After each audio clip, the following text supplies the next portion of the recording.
ভারতের লোকসভা নির্বাচনের কারাগারে থেকে জয় পেয়েছেন দুইজন। এদের একজন অমৃত পাল সিং পাঞ্জাবের খাদুর সাহিব আসন থেকে জিতেছেন এই খালিস্তানি নেতা, আর কাশ্মীরের বারামুলায় জয় পেয়েছেন কারাবন্দী প্রকৌশলী শেখ আব্দুল রশিদ।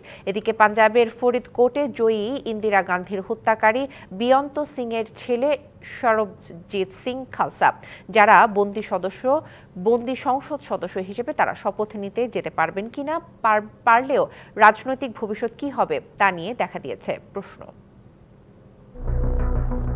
পাঞ্জাব রাজ্যের স্বঘোষিত খালিস্তানি নেতা অমৃত পাল সিং কারাগারে থেকেও ভারতের লোকসভা নির্বাচনে প্রতিদ্বন্দ্বিতা করেন খাদুর সাহিব আসন থেকে। ন্যাশনাল কংগ্রেসের কুলবীর সিংকে প্রায় 2 লাখ ভোটের ব্যবধানে হারিয়েছেন অমৃত পাল।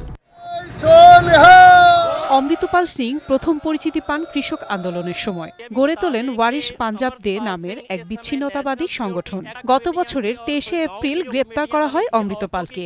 এখন বন্দী আসামের ডিব্রুগড় জেলে। অমৃতপালের মতো কারাগারে থেকে ভোটে জিতেছেন স্বতন্ত্র প্রার্থী প্রকৌশলী শেখ আব্দুর রশিদ। বারমুলায় তিনি হারিয়েছেন জম্মু কাশ্মীরের সাবেক মুখ্যমন্ত্রী ওমর আবদুল্লাহকে।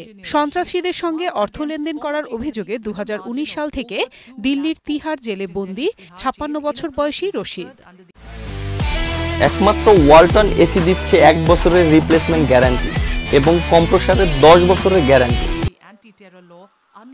লোকসভা নির্বাচনে আলোচনায় সর্বজিৎ সিং খালসাও। ভারতের প্রথম নারী প্রধানমন্ত্রী ইন্দিরা গান্ধীর হত্যাকারী বিয়ন্ত সিং এর ছেলে তিনি। ইন্দিরা হত্যার 4 দশক পর পাঞ্জাবের রাজনীতিতে নামেন সর্বজিৎ। পাঞ্জাবের ফরিদকোট থেকে স্বতন্ত্র প্রার্থী হিসেবে জয় পেয়েছেন তিনি।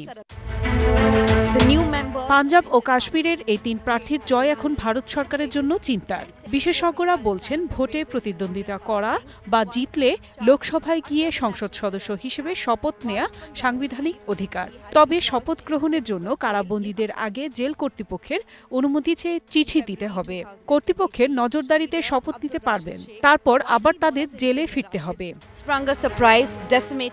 শপথ গ্রহণের পর লোকসভার স্পিকারকে লিখিতভাবে জানাতে হবে তারা সংসদে উপস্থিত থাকতে পারবেন কিনা। অনুপস্থিত হিসেবে সংসদের সদস্য থাকতে পারবেন কিনা তা ভোটাভুটির মাধ্যমে সিদ্ধান্ত হতে পারে। তবে কোনো অপরাধে জয়ী প্রার্থীরা দোষী সাব্যস্ত হলে এবং তাদের 2 বছর অথবা তার বেশি দিনের জেল হলে সঙ্গে সঙ্গে সংসদ সদস্য পদ খোয়াতে হবে। আফসানা নীলা, ডিবিসি নিউজ ডেস্ক।